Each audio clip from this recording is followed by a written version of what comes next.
Hello everyone, welcome back to shape up your life. तो आज हम बात करेंगे उस टॉपिक पे जिसका आपको भी वेट था, इंटरमिटेंट फास्टिंग। वीडियो थोड़ा सा लेट हो गया है क्योंकि मैं इसे खुद पे ट्राई कर रही थी। मैं इसे एक्सपीरियंस करना चाहती थी ताकि इसके हर एक एस्पेक्ट को मैं डिटेल में क्लियर कर सकूं। 3 वीक से मैं इसे ट्राई कर रही हूं और बहुत ही अमेजिंग एक्सपीरियंस रहा और मैंने डिसाइड कर लिया है कि अब यही पैटर्न मेरा लाइफस्टाइल रहेगा। इंटरमिटेंट फास्टिंग कोई नई चीज़ नहीं है, बहुत सारे लोग इसके बारे में जानते हैं, बहुत सारे लोगों ने इसे ट्राई भी किया होगा। लेकिन जो लोग इसके बारे में काफ़ी कुछ नहीं जानते हैं, ये वीडियो स्पेशली उनके लिए ही है क्योंकि इस वीडियो में ईच एंड एवरी एस्पेक्ट पे हम लोग बात करेंगे। तो बेसिकली 5 पॉइंट्स हैं जिन पे मैं स्पेशली बात करना चाहूँगी। क्या है इंटरमिटेंट फास्टिंग, क्या क्या इसमें हमें खाना चाहिए, किस तरह से ये काम करता है, क्या है इसके बेनिफिट्स और क्या चीज़ें हमें अवॉइड करनी चाहिए। तो चलिए सबसे पहले देख लेते हैं कि क्या है इंटरमिटेंट फास्टिंग।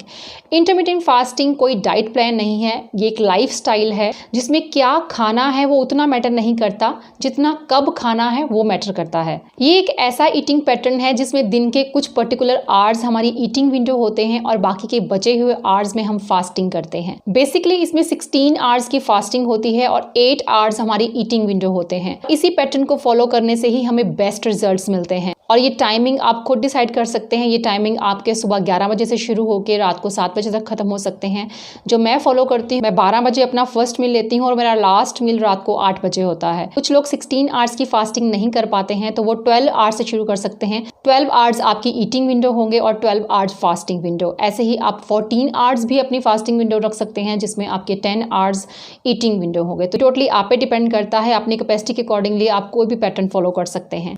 लेकिन जिस पैटर्न में आपका सबसे ज़्यादा फैट लॉस होगा वो है 16 और 8 पैटर्न। तो अगर आप इस पैटर्न को फॉलो कर पाएं तो आप रिजल्ट्स बहुत अमेजिंग देखेंगे। जब मैंने इस फास्टिंग को स्टार्ट किया तो फर्स्ट वीक में मुझे थोड़ी सी प्रॉब्लम फेस करनी पड़ी क्योंकि सुबह उठते ही मुझे एक फ्रूट खाने की आदत है और 9 बजे के करीब मैं अपना ब्रेकफास्ट ले लेती हूँ। 12 बजे तक मुझे काफ़ी भूख फील हो रही थी और कंट्रोल करना भी मुश्किल हो रहा था, लेकिन मैंने कंट्रोल किया क्योंकि मुझे पता था कि बॉडी को कोई भी नई चीज़ अडेप्ट करने में थोड़ा सा टाइम तो लगता है और मैंने वो टाइम उसे दिया। और क्योंकि ये कोशिश किसी अच्छी चीज़ के लिए थी तो इतना पेशेंस रखना तो बनता था। सेकेंड ही वीक मेरी बॉडी ने उसे अडेप्ट कर लिया, तो अब चाहे 12 बज जाए या उससे ज़्यादा टाइम भी हो जाए तो मुझे उतनी भूख नहीं लगती है। अब बात करते हैं कि इस ईटिंग विंडो में आप क्या क्या खा सकते हैं और कितनी बार खा सकते हैं। तो इसके लिए कोई भी स्पेसिफिक डाइट प्लान नहीं है, आप सब कुछ खा सकते हैं जो भी आपके घर में बनता है। आपको अपने लिए स्पेशली कुछ कुक करने की ज़रूरत नहीं है। जब मैंने स्टार्ट किया था तो इस 8 आवर्स की ईटिंग विंडो में मैं 4 मील्स कंज्यूम करती थी। फर्स्ट मील मेरा fruit, then breakfast, then lunch, then snacks and dinner. क्योंकि बहुत ही शॉर्ट टाइम में आपको ये सारे मील्स कंज्यूम करने थे तो मुझे लगने लगा कि मैं बिना भूख के खाना खा रही हूँ। Then I decided to skip my first meal breakfast. तो अब 12 बजे मैं फ्रूट लेती हूँ और 12:15 पे डायरेक्टली लंच कर लेती हूँ। तो लंच में आप कुछ भी खा सकते हैं जैसे कि दाल, रोटी, सब्जी, दही ले सकते हैं, salad which is must. Then snacks में you can have anything which is healthy. आप ब्रेड सैंडविच ले सकते हैं, ब्रेड टोस्ट ले सकते हैं, 1 स्लाइस ब्रेड और 1 एग ले सकते हैं, 1 स्लाइस ब्रेड के साथ पीनट बटर लगा के ले सकते हैं, पीनट चाट बना सकते हैं, मखानाज ले सकते हैं, एनीथिंग विच इज़ हेल्दी। या और भी कोई स्नैक जो भी आप बनाना चाहते हैं, खाना चाहते हैं। फ्राइड को थोड़ा अवॉइड करें, बाकी आप कोई भी स्नैक इवनिंग टाइम पे ले सकते हैं। और डिनर की अगर हम बात करें तो डिनर में भी सेम है, रोटी, सब्जी, दाल, पनीर ऐड कर लें, टोफू ऐड करें, सोया चंक्स ऐड करें। अगर आप नॉन वेजिटेरियन हैं तो आप चिकन ले सकते हैं, एग्स ले सकते हैं, फिश ले सकते हैं। तो सैलेड ज़रूर खाएं, साथ में कुछ भी खाएं लेकिन अपना लास्ट मील रात को 8 बजे से पहले पहले फिनिश कर लें। तो अब ये तो समझ में आ गया कि क्या खाना है, लेकिन कितना खाना है ताकि ओवर ईटिंग ना हो। हर वक्त हम कैसे कैलोरीज काउंट करें, तो इसके लिए बहुत ही सिंपल सा फॉर्मूला है। आपको खाना स्लो खाना है। अपनी हर बाइट को इतनी बार आपको च्यू करना है कि उसका मुंह में ही जूस निकल जाए। इस तरह खाने से टाइमली आपके ब्रेन को एक मैसेज जाएगा कि आपकी रिक्वायरमेंट पूरी हो चुकी है, now you can stop eating. इसीलिए हमेशा अपनी प्लेट में खाना कम रखें और बहुत ही स्लोली खाएं। लेकिन स्लो खाने के बावजूद भी अगर आपको सेटिस्फेक्शन ना हो और भूख महसूस हो तो आप थोड़ा सा खाना और ले सकते हैं।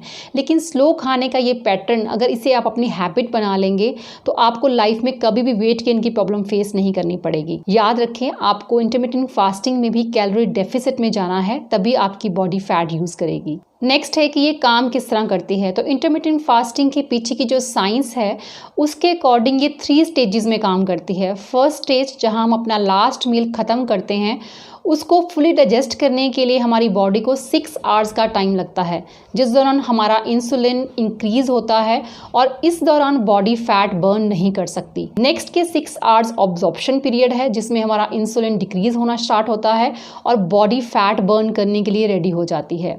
अब बचे लास्ट के 4 आवर्स जो कि फास्टिंग मोड है, यानी कि लास्ट स्टेज, जिसमें हमारी बॉडी को एनर्जी की ज़रूरत होती है, लेकिन क्योंकि हम उस वक्त भी उसे खाना प्रोवाइड नहीं कर रहे हैं तो वो हमारे फैट को यूज़ करने के लिए मजबूर हो जाती है। और अगर इस लास्ट स्टेज में हम अपना वर्कआउट करते हैं तो आपको रिजल्ट्स बहुत ही फास्ट मिलेंगे। एक्सरसाइज करने के लिए बॉडी को एक्सट्रीम एनर्जी की ज़रूरत होगी, इसके लिए वो आपके स्टोर्ड फैट को यूज़ करेगी। ना सिर्फ फैट लॉस के लिए बल्कि बॉडी हीलिंग के लिए भी फास्टिंग बहुत इंपॉर्टेंट है, क्योंकि जो भी खाना हम खाते हैं वो अभी पूरी तरह से डाइजेस्ट भी नहीं हुआ होता कि हम सेकेंड मील ले लेते हैं। हमारा डाइजेस्टिव सिस्टम फर्स्ट मील को छोड़ के सेकेंड मील को डाइजेस्ट करना शुरू कर देता है और फर्स्ट मील में से बचा हुआ खाना वेस्ट की फॉर्म में सड़ने के लिए बॉडी में ही स्टोर हो जाता है और इसी वजह से हमारी बॉडी टॉक्सिक होती चली जाती है और सालों से न जाने कितना खाना हम बॉडी में स्टोर किए हुए हैं।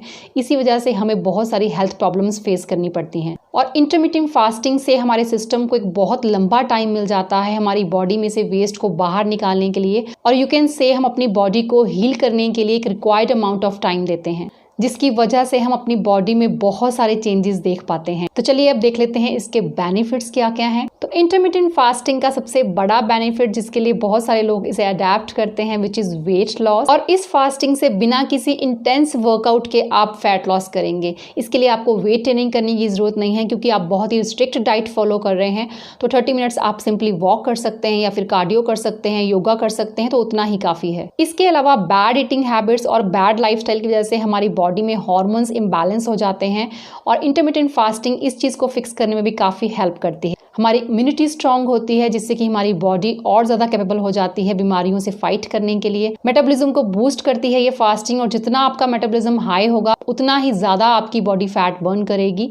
आप याद रखें कि इंटरमिटेंट फास्टिंग के दौरान आपकी बॉडी एक फैट बर्निंग मशीन बन जाती है। इसके अलावा आपके बॉडी सेल्स को रिपेयर करता है, डाइजेशन इंप्रूव करता है, एनर्जी प्रोवाइड करता है, यानी कि जो लेजीनेस आप फील करते हैं उसे आप बिल्कुल भूल जाएंगे और आपका एनर्जी लेवल हाइक पे होगा। इसके अलावा ये फास्टिंग आपको हार्ट डिसीज, डायबिटीज और कैंसर जैसी प्रॉब्लम से भी प्रोटेक्ट करती है। लास्ट पॉइंट है कि क्या चीजें आपको नहीं करनी चाहिए। तो फर्स्ट थिंग है ओवर ईटिंग। अगर आपको 8 आवर्स की एक ईटिंग विंडो मिली है तो इसका मतलब ये बिल्कुल नहीं है कि आप जितना चाहे खा सकते हैं। अपनी भूख को कंट्रोल रख के और स्लोली ही खाएं, अदरवाइज आपको रिजल्ट्स बिल्कुल नहीं मिलेंगे और हो सकता है कि इस दौरान ज़्यादा खाने की वजह से वेट लॉस के बजाय आप वेट गेन कर लें। Second thing is don't eat junk food. अगर आपको ये लगता है कि हम चाहे जंक खाएं या फिर हेल्दी फूड खाएं, जितनी कैलोरीज हमें चाहिए उतनी ही कैलोरीज हम खाएंगे, वो ठीक है, इट्स फाइन। जो भी आप जंक खा रहे हैं हो सकता है उसमें से आपको कार्ब्स, प्रोटीन और फैट उतने अमाउंट में मिल जाए जितना आपको हेल्दी फूड में से चाहिए, लेकिन आपको माइक्रो न्यूट्रिएंट्स कभी भी जंक फूड में से नहीं मिलेंगे, क्योंकि माइक्रो न्यूट्रिएंट्स आपको हमेशा हेल्दी फूड में से मिलेंगे और ये ऐसे न्यूट्रिएंट्स होते हैं जो कि आपकी बॉडी को रन करते हैं, आपके हार्मोन्स को बैलेंस करते हैं। जंक फूड्स हमें बहुत ही शॉर्ट टाइम के लिए एनर्जी दे सकते हैं या फिर bad fat, that's it. So you need not to eat junk foods daily. आप वीक में 6 डेज हेल्दी खाने की हैबिट बनाएं और 7th डे आप अपने मन की कर सकते हैं, जो भी खाना चाहे वो खा सकते हैं, चीट कर सकते हैं। सो इंटरमिटेंट फास्टिंग एक बहुत ही अमेजिंग चीज़ है। हो सकता है शुरू में आपको कुछ प्रॉब्लम फेस करनी पड़े, लेकिन अगर आप खुद पे कंट्रोल कर गए तो आप अमेजिंग रिजल्ट्स देखेंगे। आई होप इंटरमिटेंट फास्टिंग पे मैं हर चीज़ को क्लियर कर पाई। वीडियो अच्छा लगे तो प्लीज़ लाइक कीजिएगा और कमेंट सेक्शन में मैं आपके कमेंट्स का वेट करूंगी। सो मिलते हैं नेक्स्ट वीडियो में। Till then bye bye, take care and stay healthy.